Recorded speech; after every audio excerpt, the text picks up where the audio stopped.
Hello, kamusta na tayo? Hindi ba ka nagsasawa sa mukha ko? Mama, hindi ka ba nagsasawa sa mukha ko, Mama?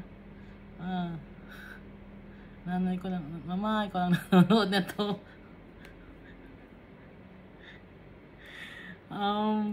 Pero inalalagay ko to sa YouTube para kung sino ang makakita.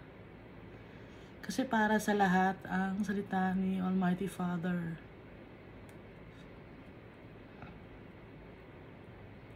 Para sa lahat ng tao. Kaya naka-public ito.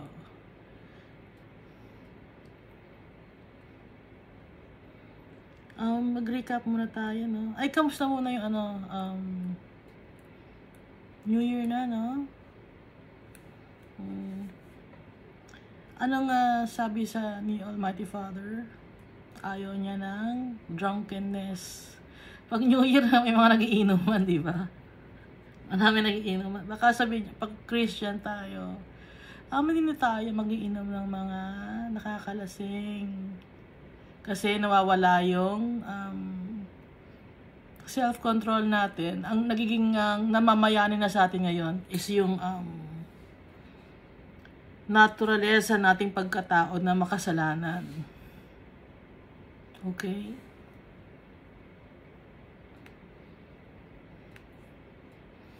So, dito tayo sa mag-recap muna tayo. 1 John chapter 3, no? Ang sabi dito sa 1 John chapter 3 is magmahalan tayo na magkakapatid. Kasi kung sino man ang hindi nagmamahal sa kapwa-tao niya, nananatili sa kasalanan. Anyone who does not love remains in death, sa kamatayan. Kaya para hindi tayo ma-remain in death, at mahalin natin yung kapwa-tao natin, wag nating kaiinisan, wag natin gawa ng masama. Puro kabutihan ang ibigay natin sa kapwa-tao natin. Kahit na gawa niya na tayo ng masama, kabutihan pa rin ang ibibigay natin. Kasi yun ang utos sa atin ng tatay natin, si Almighty Father.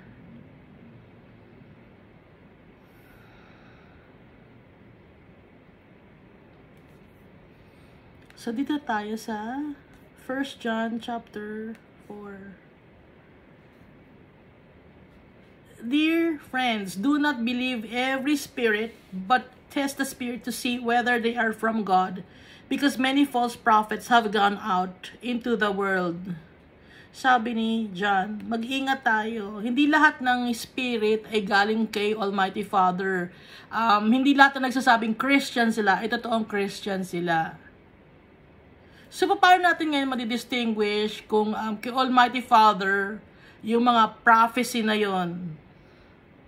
Malalaman natin na kung nagaling kay Almighty Father yun. Kung ang mga sinasabi ng mga prophets or nag-claim na prophet sila ay inline sa salita ni Almighty Father dito sa Bible. Pag may nagsasabi na darating si Christ ng ganitong year, may mga ganon, no, na denomination, organization, religion. Ganitong year ang dating, ganitong month, ganitong century. Huwag tayong maniniwala.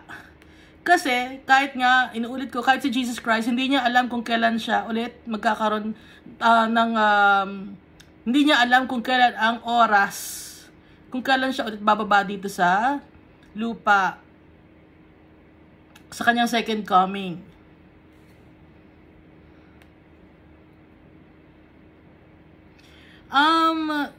Yung mga, di ba mga amo, pag wala yung mga amo, yung mga empleyado, di ba kung ano nang pinagagawa sa trabaho nila.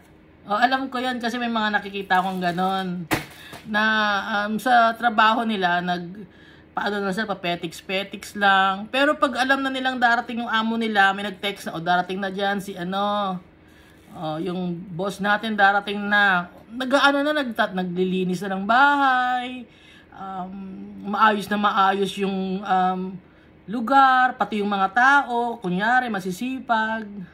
Kaya hindi sinasabi ni Almighty Father kung kailan ulit darating si Jesus Christ. Kasi para malaman kung sino ang totoong faithful sa kanila. Kung sino ang totoong makita ni Almighty Father, yung totoong nagmamahal. At makita rin ng mga ibang tao. Kasi pag alam natin kung kailan yung dating ni Jesus Christ, alam ni Almighty Father na pag alam ng mga anak ko kung kailan ang dating, sa paghalam lang hindi pa, gagawa sila ng kasalanan. Mapapahamak ang mga anak ko. Ayoko mapahamak ang mga anak ko. Hindi ko ba sasabihin sa kanila kung kailan bababa uli si Jesus Christ sa mundo. Para lalo't lagi tayong mag-abang. Lalo't lagi tayong maging malinis. Lagi nating sundin si Almighty Father tsaka si Jesus Christ. At tsaka isa ring test yun sa atin kung faithful tayo. Naintindihan niya, no?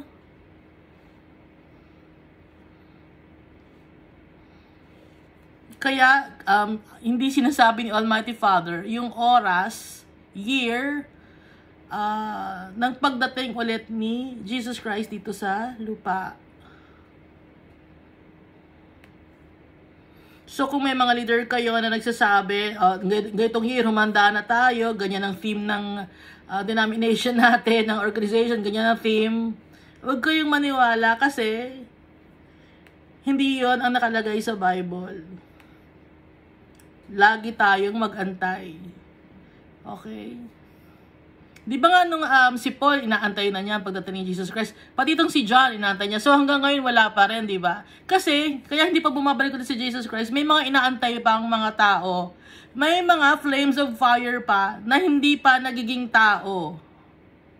So pag naging tao yon, syempre, mapupunta sila dito sa earth. Magkakaroon ngayon sila ng opportunity para maglingkod kay Almighty Father at malaman kung pwede silang maging tagapagmana ni Almighty Father. Okay, so nung time nila John, nila Paul, wala pa, di ba? Hindi pa rin dumarating. So, kasi tayo, inaantay pa tayo. Siyempre, wala pa tayo, di ba? Gaya ko, 1600s lang ako pinanganak. Kaya, hindi pa dumating si Jesus Christ. Kaya, ngayon matagal na, hindi pa rin dumating si Jesus Christ. Pero, nag-promise si Almighty Father, tsaka si Jesus Christ na babalik si Jesus Christ dito sa lupa para i-judge ang mga tao.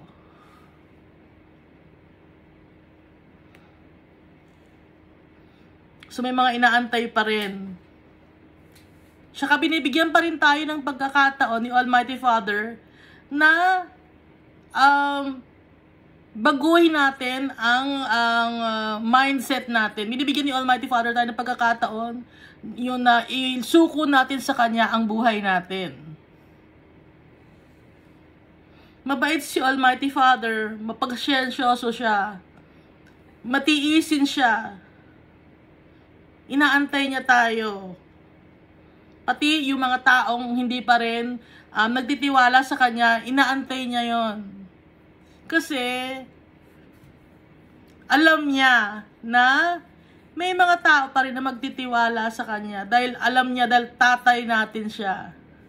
Alam niyang babalik tayo sa Kanya. Inaantay niya yon. Verse 2, no? This is how you can recognize the Spirit of God. Every spirit that acknowledges that Jesus has come in the flesh is from God. Kung sino man na nag-recognize na si Jesus Christ, ang anak ng Diyos, ay naging tao or naging son of man, kaya son of man kasi naging tao siya, no? Yun ang Holy Spirit. Nasa sa Kanya ang Holy Spirit pag nire-recognize niya.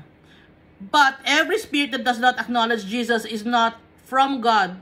Kung hindi ina-acknowledge sa Jesus Christ as Son of Man, Son of God, Messiah, Savior, hindi yun galing kay Almighty Father na Spirit. It's from the devil. Ituloy natin. This is the spirit of the Antichrist. which you have heard is coming and even now is already in the world. Yung Antichrist, nasa sa world na. So, sino ba yung Antichrist? Antichrist, it's, tao siya. Yung bad spirit, palipat-lipat yon. Halimbawa, sa oras na yon may Antichrist, okay? Ngayon, pag namatay na yon, lilipat na naman yung spirit ng Antichrist na yon sa ibang tao na naman at ibubuyo ang mga tao na magkasala. So, bad spirit itong Antichrist, pero yung mga tao naman na pinapasukan ng bad spirit, willing sila. Kasi hindi sila kay Almighty Father, yung mga tao na yon. Kaya, sinasabing noon, nandito na yung Antichrist, hanggang ngayon, nandito pa rin yung Antichrist kasi palipat-lipat yung bad spirit. Pag namatay na yung host na katawan, lilipat na ulit siya sa bagong host na willing na hindi i-acknowledge si Jesus Christ.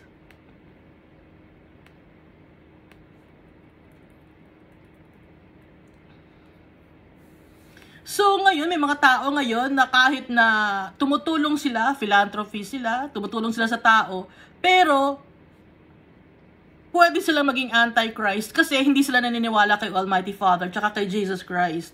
Merong mga ganong tao. Sobrang yaman, pero ayaw nila kay Jesus Christ tsaka kay Almighty Father. Diyos nila ang sarili nila. So, mga Antichrist yon. Kahit tumutulong sa kapwa-tao, no? Kahit mabait ang ugali. Kasi hindi doon sa kabaitan ng ugali eh.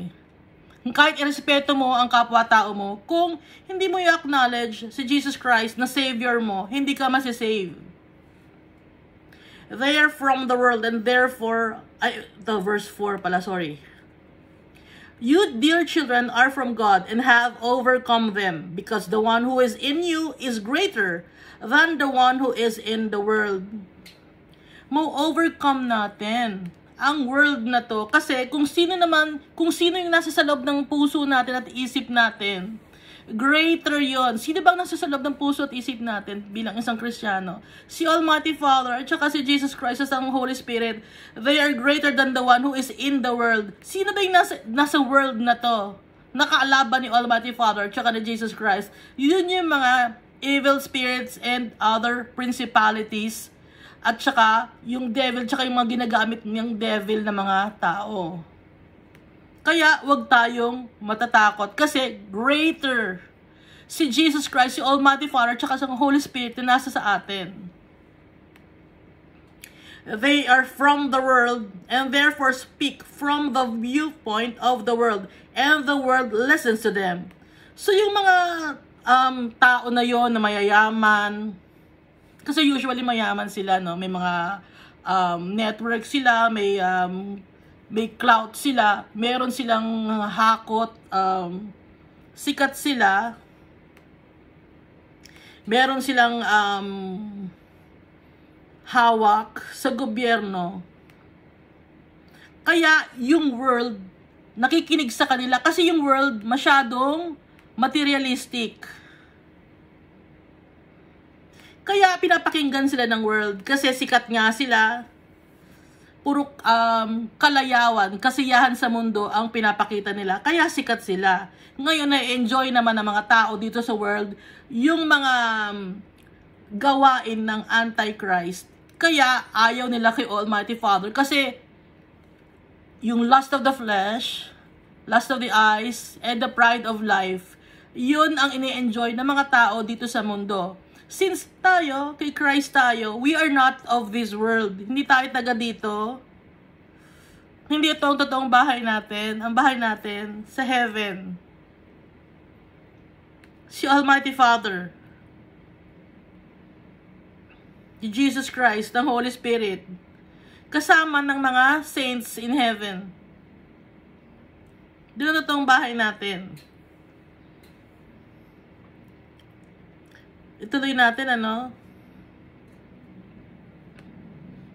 Yung viewpoint ng world nito na ginagalawan natin, mababaw lang ang viewpoint. Hindi nila nakikita yung puso ni Almighty Father. Hindi nila naiisip yung mind ni Almighty Father.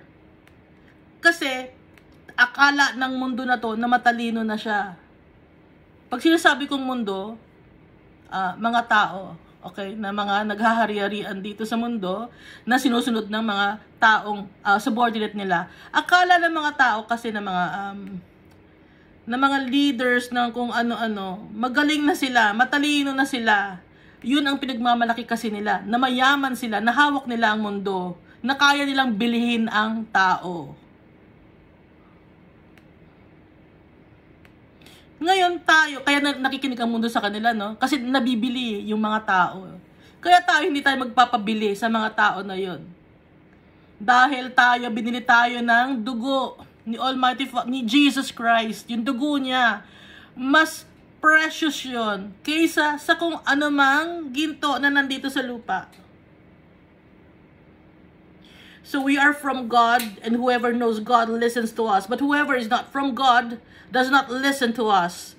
This is how we recognize the spirit of truth and the spirit of falsehood. Kay God tayo, kaya kung sino man ang nakikinig sa atin, yun ang ating kasama kay Almighty Father. Yun ang kapatid natin. Kay Almighty Father, tsaka kay Jesus Christ. Kasama natin sila, kung sino yung nakikinig sa atin. Pero kung hindi makikinig sa atin, yung sinasabi natin na iwasan ang kasalanan at lumapit kay Jesus Christ, yun yung ayaw nilang lumapit kay Jesus Christ tsaka kay Almighty Father, hindi yun sa atin, hindi natin sila kasama. They are not from God. Kasi hindi nila kilala si Almighty Father, hindi nila kilala si Jesus Christ, ayaw nilang makinig.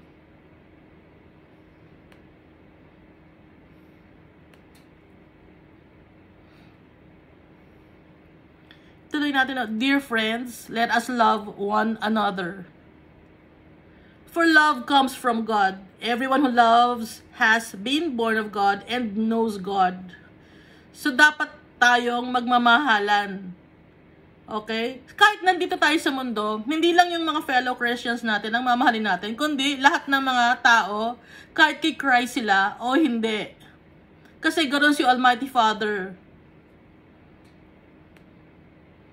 At kung sino man ang nagmamahal, galing siya kay Almighty Father. Kahit hindi tayo mahalin ng ibang tao, mahalin natin sila kasi yun ang utos ng tatay natin.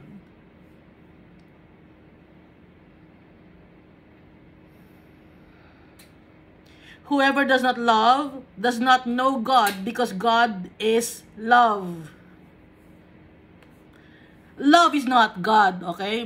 Magkaiba yon. Pag sinabi God is love, He is full of love. Siya yung very essence of love. Sa Kanya galing ang love, kay Almighty Father. Pero yung love, hindi siya Diyos. Okay? Magkaiba kasi yung love is God. Hindi yon. Kundi God is love. Kaya tayo marunong mahal dahil kay Almighty Father. Kaya niya tayo sinave dahil sa pagmamahal, dahil siya Kanya nanggagaling ang pagmamahal. Kaya niya tayo gustong maging tao para magkaroon ng chance in heaven to inherit the kingdom of God kasi mahal niya tayo. This is how God showed His love among us. He sent His one and only Son into the world that He might live through Him. So pinadala ni Almighty Father yung Kanyang kaisa-isang anak. Para makita ng mga tao, makita natin yung pagmamahal niya sa atin. Na kahit kaisa-isa niyang anak, kaya niyang i-sacrifice para i-save tayo, maging sample dito sa lupa kung paano makarating sa langit. This is love, not that we loved God, but that He loved us and sent His Son as an atoning sacrifice for our sins. Dahil sa makasalanan tayo, gusto niyang i-save tayo. ni Almighty Father.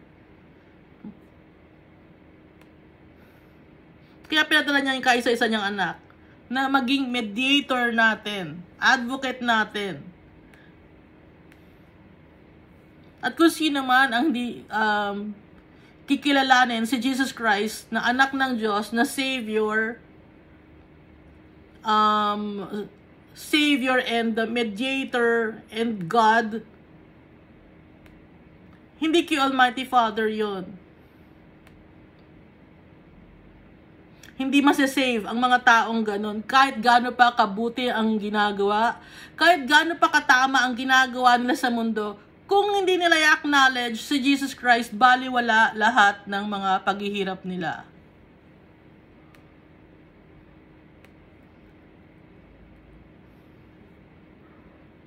Dahil kahit gaano man ang paghihirap ng mga tao na yon, makasalanan sila. Okay?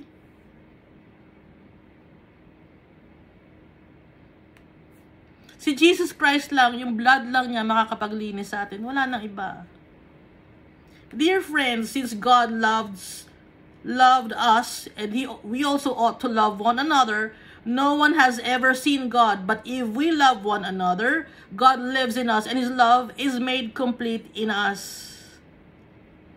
Mga kaibigan, sabi ni John, dahil sa mahal tayo ni Almighty Father, dapat na magmahalan din tayo bawat isa sa atin.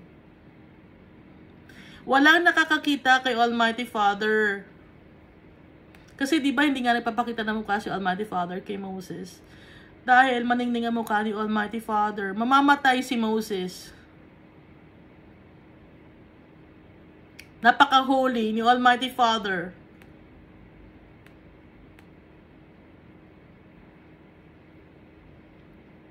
Makikita lang natin si Almighty Father pag napagtagumpayan na natin itong mundo na to.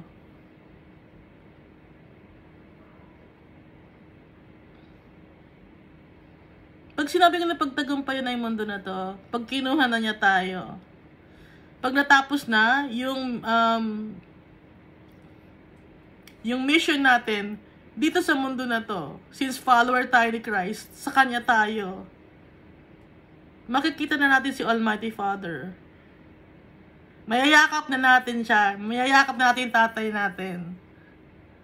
Makakausap natin.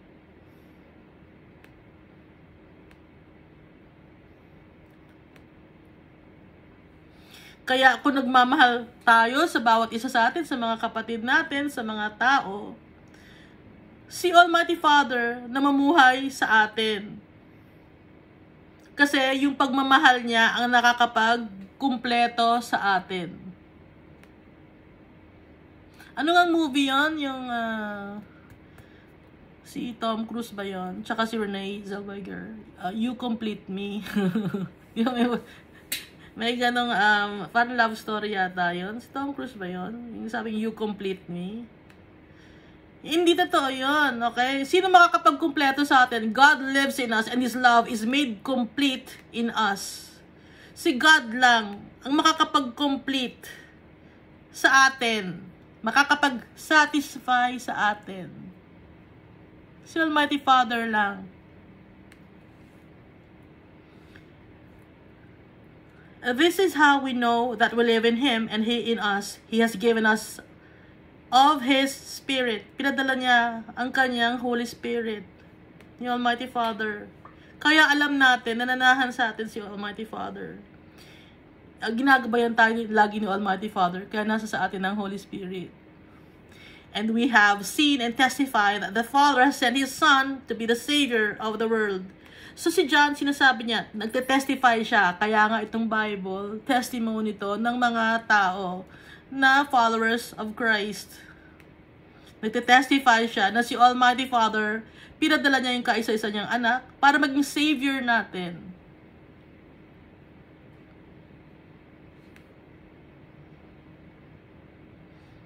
Ganun ang ginawa ni Almighty Father. Di ba nga si Abraham, inutusan niya na Abraham, sacrifice mo sa akin si Isaac. Ibig sabihin nun, papatayin dapat ni Abraham si Isaac. Sumunod si Abraham, pero nung papatayin na ni Abraham to sacrifice his son, Isaac, to God, pinigil siya ni Almighty Father.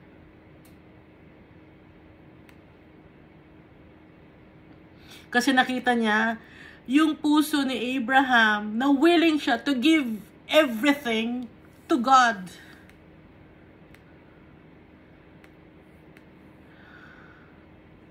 Nakita ni Almighty Father na faithful si Abraham.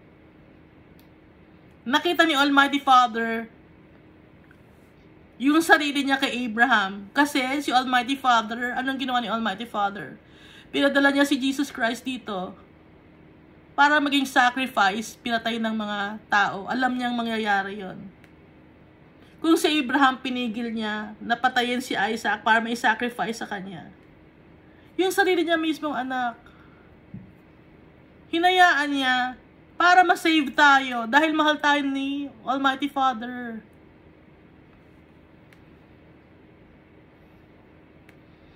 Wag na tayong hingi pa ng oras. Teka muna, Lord, baka sabihin niyo, Lord, teka muna, hindi muna ako Ilonggo ang may puntong Ilonggo. Lord, teka muna, hindi muna ako serve sa'yo. After na ng New Year's resolution na lang kasi may mga inuman pa sa kapitbahay, ganon. Wag na. Ngayon na. Mag-decide ka na. Now na.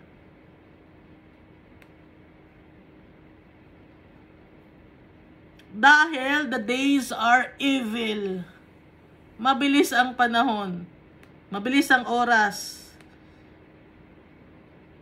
Hindi natin kakampi ang oras. Ang kakampi natin si Almighty Father.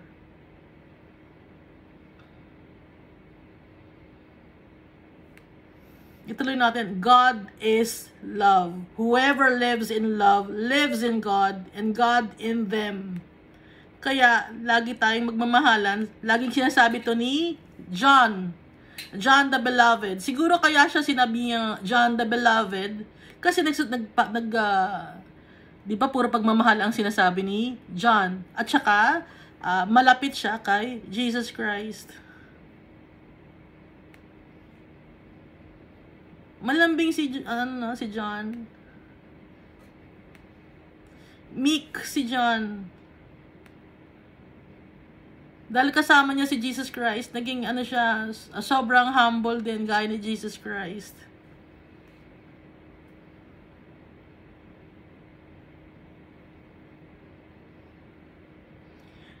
This is how love is made complete among us, so that we will have confidence on the day of judgment. In this world, we are like Jesus. So, sa pagdating ni Jesus Christ, confident tayo sa day of judgment. Kasi mahal natin ang kapwa natin, gaya ng ginawa ni Jesus. Minahal niya tayo, kahit tayo ang nagpapako sa Kanya. Ganon ang ginawa ni Jesus. Mahal niya tayo. Kaya confident tayo dahil nagmamahal din tayo gaya ni Jesus. Sinusunod natin ang yapak ni Jesus. Kaya dito sa mundo, kagaya tayo ni Jesus. Susundan natin yung yapak ni Jesus. Kung ano ang ginawa ni Jesus, ganun ang gagawin natin.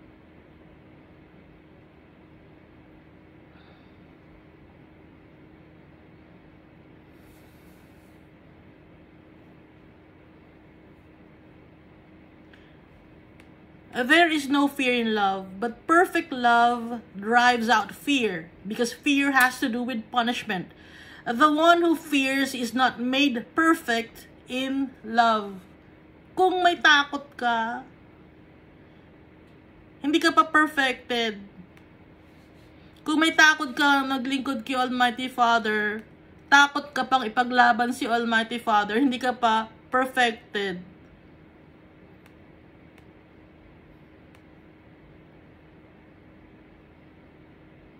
Dapat mawala yung takot sa atin kasi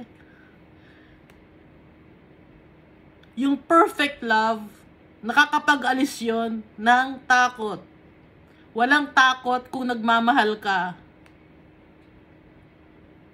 Di ba kayo, no, kung sa boy-girl relationship, no? Di ba pag nag-aasawa kayo, wala kayong takot? Ano, diba? Ano ang future ko dito sa lalaking to? Parang wala, meron ba? Pero wala kang takot na gawin, ano? To dive into the unknown. Ganon din kay Almighty Father, mas lalo na. Wala tayo dapat takot. Basta gawain para kay Almighty Father, huwag kang matakot. Dahil kasama mo si Almighty Father. Isunod natin, ano? Sa verse 19. We love because He first loved us. Si Almighty Father, ang una nagmahal sa atin. Hindi ang magulang natin. Hindi kung sino man ang taong akala mong nagmahal sa'yo. Hindi yun ang unang nagmahal sa'yo. Ang unang nagmahal sa'yo, si Almighty Father, sa ating lahat. Whoever claims to love God yet hates a brother or sister is a liar. Pag sinasabi mong mahal mo si Almighty Father, pero kung galit ka sa kapwa-tao mo, sinungaling ka. At kung sinungaling ka, kanino ka? Sino ang namamayani sa buhay mo? Sino ang tatay mo? Kung sinungaling ka. For whoever does not love their brother and sister whom they have seen cannot love God whom they have not seen. Kung nakikita mo yung brothers and sisters mo, no? Tapos hindi mo sila mahal. Tapos sabi mo, mahal mo si Almighty Father. Paano mo sasabing mahal mo si Almighty Father? Kung yung brothers and sisters mo nga na nakikita mo, hindi mo mahal eh. Si Almighty Father pa kaya na hindi mo nakikita? Yun ang ibig sabihin dito. Si Almighty Father hindi mo nakikita, sasabihin mo mahal mo. Pero yung brothers and sisters mo, inaaway mo. Na nakikita mo. Paano mo sasabihin mahal mo si God? Sinungaling ka. Tuloy natin, ano? And He has given us this command. Anyone who loves God must also love their brother and sister. Kaya nga, di ba, dalawa ang 2 commandments. Love the Lord your God with all your soul, with all your heart, with all your mind. At saka, and might. At saka, yung love your neighbor as you love yourselves. Itrato mo yung neighbor mo na gaya ng pagmamahal mo sa sarili mo. Mahalin mo ang neighbor mo gaya ng pagmamahal mo sa sarili mo.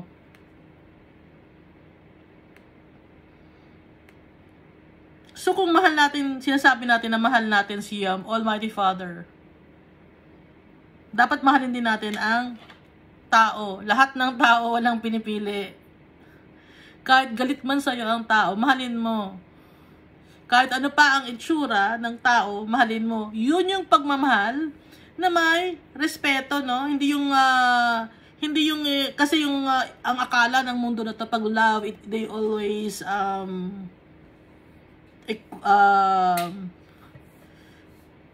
it's synonymous with sexual relationship with whatever gender they want to connect to, ganon. Kundi ang love kasi it's perfect love. Walang hindi mo pinipili, hindi ka namimili. Okay? Hindi ka namimili. Kahit galit sa'yo, kahit ano pa ang itsura, kahit hindi ka mahal-mahal, mamahalin mo. Kasi si Almighty Father ganon. Ano ba ang love? Ngayon, love is patient sa 1 Corinthians chapter 13, verse 4 up to 7. Ano ba ang love sa brothers and sisters natin? Yung love is patient. Pasensyoso tayo. Kind ang love. Alam niyo naman ibig sabihin ng kind, di ba? Maayos ka, mabuti ka, sa ang pagmamahal ay mabuti.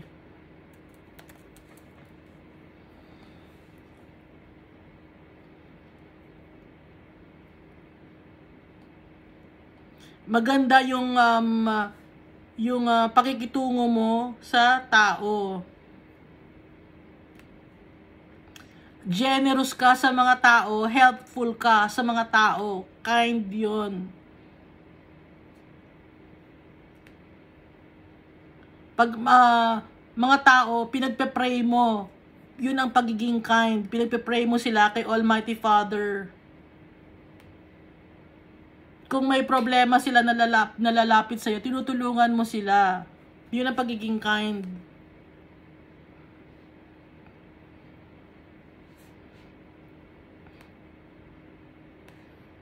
Hindi yung paglalapit sa'yo, may problema sila, tapos i-chismis mo. Hindi yun kind. Okay? It does not envy. Hindi nag-iinggit. Walang inggit. O selos. Hindi itatagalog ko, no? Hindi nagyayabang. Hindi, it does not boast. It is not proud. Hindi nagyayabang. Ano ba yung proud sa Tagalog? Hindi nagmamalaki. It does not dishonor others. It is not self-seeking. Hindi nagdi-dishonor ng ibang tao, kundi dapat may respeto tayo. Yun ang pakikitungo natin sa kapwa-tao natin. Kahit sino pa, kahit ano pa ang antas niya sa lipunan, kahit sabihin mo na, hindi, janitor lang yan, hindi, ano lang yan, namamalimos lang yan sa kalye, yung trabaho niya, mababa lang ang trabaho niya, ganito lang ang ano niyan. Magiging kind ka, kahit ganun ang trabaho, wala tayong pipiliing tao. Hindi tayo magmamala, hindi, boss ako mataas ang ano ko, status ko sa lipunan, dapat sila ang rumespeto sa akin. Hindi ganon. Hindi ganon si Jesus Christ. Ibinaba ni Jesus Christ ang sarili niya. Pinakita ni Jesus Christ kung paano ang magmahal. Pati si Almighty Father, ganon din ang ginawa niya. It is not self-seeking. Hindi sakim. Hindi ganid. Hindi greedy. Nagpapataasan kayo ng ere o kaya nakikipagkompetensya ka sa trabaho mo, nakikipagkompetensya ka sa kapitbahay mo, nakikipagkompetensya ka sa kaibigan mo, sa kahit sino mang tao. Hindi ganon ang tunay na pagmamahal. Ibig sabihin, pag nakikipagkompetensya ka, hindi mo mahal yung kapwa-tao mo. Pag hindi mo sila nirerespeto, hindi mo mahal. Pag nagyayabang ka, nagmamalaki ka, or you look down on your brethren, or you look down on other people, hindi ka nagmamahal ng tao. Swapang ka, mayabang ka, sakim ka, hindi yun ang pagmamahal. It is not easily angered. Hindi agad-agad nagagalit ang pagmamahal. Okay? It keeps no record of wrongs. Hindi nagtatanim. Maraming tao ngayon ang hilig magtanim. Ano ba 'yon? Mga farmers ba? Ba't ang hilig magtanim ng sama ng loob? Gaganti ako. Darating ang panahon. Gagapang ka sa lusak. Walang ganon ang tunay na pagmamahal. Pag ganon ka, hindi ka kay Almighty Father. Love does not delight in evil, but rejoices with the truth. Dapat, kung nagmamahal ka, hindi ka masaya pag yung kapwa-tao mo nalulugmok sa problema, nalulugmok sa kahirapan, masaya ka. Hindi pagmamahal yon. Hindi yung kay Almighty Father. Magsisi tayo. Humingi tayo ng tawad kay Almighty Father. Kung ito ang ginagawa mo na pinagtatawanan mo ang kapwa-tao mo pag nagkakaroon sila ng problema, nahihirapan sila, hindi ganon. Humingi tayo ng tawad kay Almighty Father. Nagre-rejoice ka pa sa kinasasadlakan. Tagalog, kinasasadlakan. Nagre-rejoice ka pa, no? Hindi ganon. Kung ano dapat magre-rejoice? Rejoices with the truth. Kung ano ang katotohanan. Ang pagmamahal, lagi nagproprotekta. Ipoprotekta. Paano ba ang pagpoprotekta? Pinagtatanggol mo ang mga naape. Hindi yung makikisawsaw ka pa para ilugmok yung kapwa-tao mo. Naintindihan niya ba? May mga ganun tao no? Imbis na tulungan yung kapwa-tao na pinagchichismisan o inaaway or binubuli, ang ginagawa pa nila, ay sige, ilugmok pa natin yan, awayin pa natin.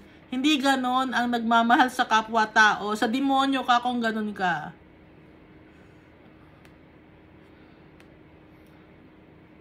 Yung naninitsit ka pa, sige, okay yan. O tama yung ginagawa nyo, masamang tao talaga yan eh.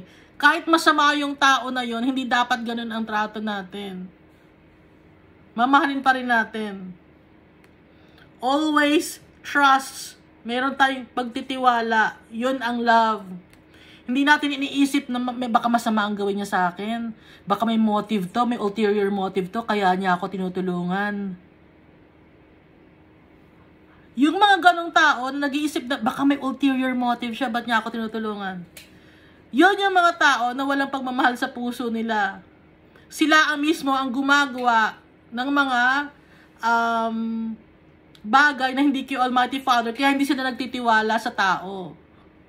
Kasi ginagawa nila sa kapwa-tao nila,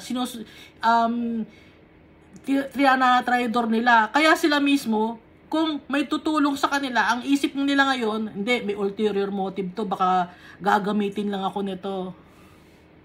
Masama yon, mag-isip ng masama sa kapwa-tao. Hindi pagmamahal yon. Always hopes. Lagi tayong umaasa, yun ang pagmamahal. Always perseveres. Nagsusumikap tayo para kay Almighty Father tsaka kay Jesus Christ. Okay? Yun ang tunay na pagmamahal. So, makikita nyo, sinasabi ni Paul, kung ano yung sinasabi ni Paul, ganun din ang sinasabi ni John. Tungkol sa love. At ang tunay na meaning ng love, tunay na essence ng love, galing kay Almighty Father. Kasi God is love. Kaya niya kinreate ang mundo na to dahil mahal niya tayo. Ngayon, yung mga tao na nagsasabi, ay hindi tayo mahal ng Diyos, bakit ganyan ang ginagawa niya sa atin, pinapahirapan niya tayo. Kaya ganoon ang sinasabi ng mga tao kasi hindi nila alam si Almighty Father, hindi nila kilala si Almighty Father. Ay nilang buksan ang isip nila kay Almighty Father. Yung mga taong ganon, sakim yun. Mga ganid, at naging kinalyo na ang puso nila, binulag na sila ni Satanas. Kaya hindi na nakikita yung plan, yung grand master plan ni Almighty Father para sa atin. Kasi maikli lang ang isip ng mga tao na ganon, binubulag sila ni Satanas. Dahil gusto ni Satanas dalhin ang mga tao sa impyerno.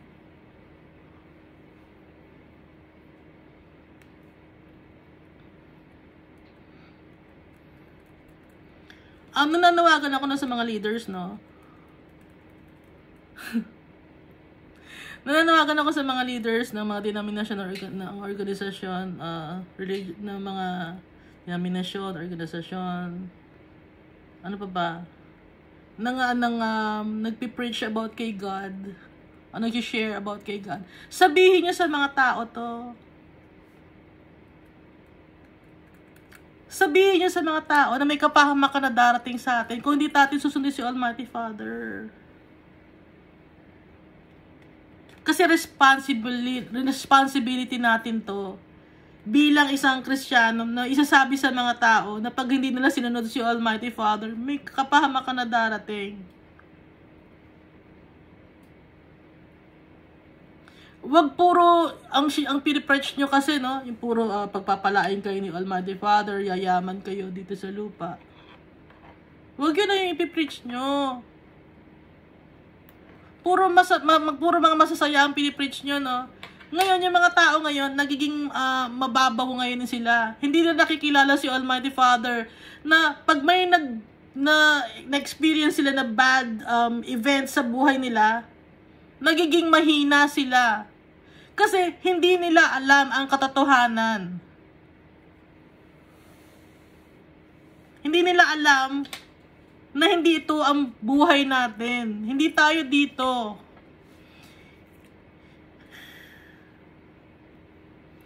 Yung mga leaders, alam kong alam ninyo to. I-share nyo sa mga tao. Huwag kayong matakot. Ba't kayo matatakot? Perfect love drives out fear. Natatakot ba kayo? Baka mabawalan kayo ng tithes and offering, ganon. Baka umalis na si brother and sister kasi ang pinag-uusapan natin yung tungkol sa kasalanan, paano yan? Hindi naman kasal yung uma-attend sa atin. Ganon no? Paano yan? Hindi naman niya asawa yung totoong uma-attend sa atin. Paano natin may ipipreach ngayon? Baka hindi na umattend. Pagsasabihan mo para maayusin nila ang buhay nila. Malaman nila ang gusto ni Almighty Father. Responsibility natin yun. As Christians, as followers of Christ.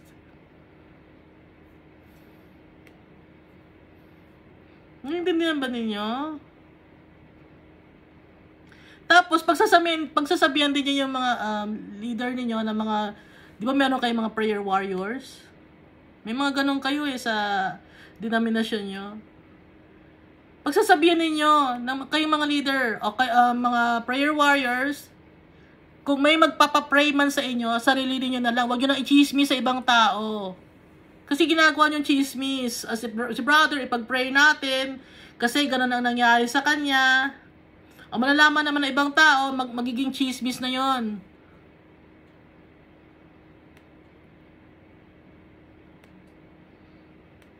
Tapos sa mga businessman naman, sabihan ninyo, huwag kayong masyadong greedy, mga businessman. Kawawa naman ng mga tao.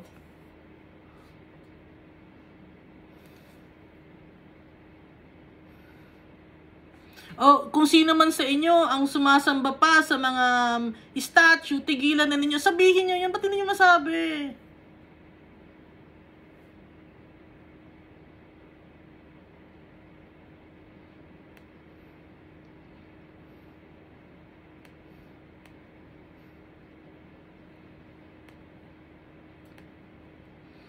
O mga businessman, wag tayo masyadong sakim sa pera. Ganon.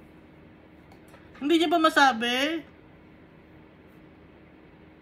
Hindi tumutulong naman sila sa amin, nagbibigay ng tithes and offering. Laging ganon ang sagot no? Hindi, may tithes and offering naman Oo, ganon no? Kaya pinoprotektahan ninyo? Hindi ganon. Ayaw ni Almighty Father nung ganon, na paprotektahan ninyo dahil malaki ang bigay na tithes and offering, nagbibigay sa inyo ng ginto, nagpagawa ng building. Hindi ganon, hindi nyo paprotektahan. Para maligtas ang kaluluwa ng tao na yon.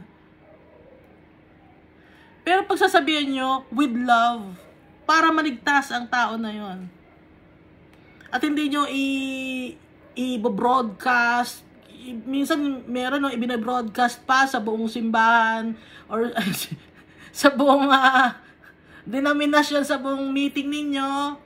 Binabanggit niyo pa yung pangalan, nagkakaroon tuloy ng chismisan. Bakit ganon? Hindi ganon, no? Tapos sumasali pa kayo sa mga government na mga awayan.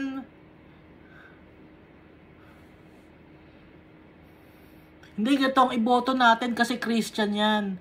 May ganun pa kayo no? Hindi, ito boto natin kasi Christian yan para mayroon tayong kapit sa gobyerno. Huwag ganon.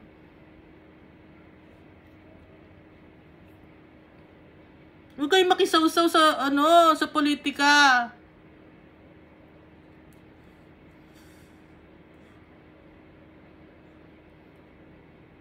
Mahal na mahal tayo ni Almighty Father, kaya tinuturuan niya tayo.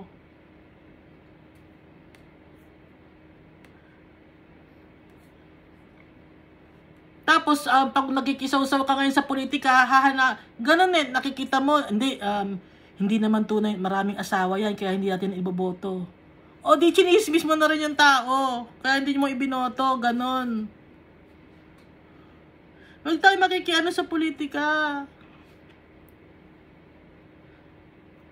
Paano ba ang ginawa ni Jesus Christ? Nakisali ba siya sa politika?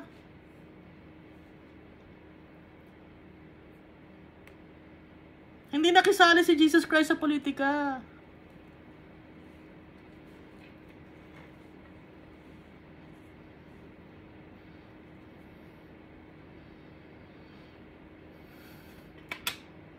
Pag gano'n, hindi mo minamahal yung kapwa-tao mo. Kasi yung nasa politics, sinisiraan mo. Mahal mo ba yun? Ba't mo sinisiraan? Huwag gano'n, no? Puro pagmamahal ang tinuturo sa atin ni Almighty Father.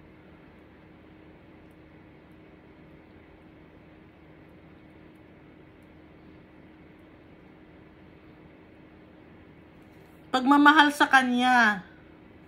Okay? At pagmamahal sa tao. Kasi, yung mga kasalanan, ayaw ni Almighty Father ang mga kasalanan. Kasi, kanino ka nagkakasala? Pag nagkakaroon ka ng kasalanan, nagkakasala ka sa Kanya, nagkakasala ka sa tao, nagkakasala ka sa sarili mo.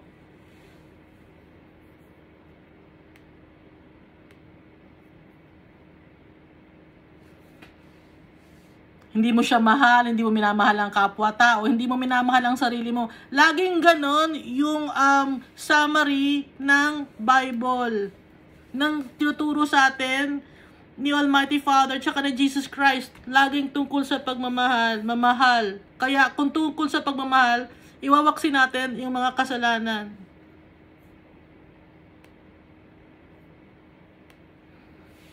Okay? Maraming salamat sa pakikinig, no? Huwag kayong uminom ng alak, ha? Kasi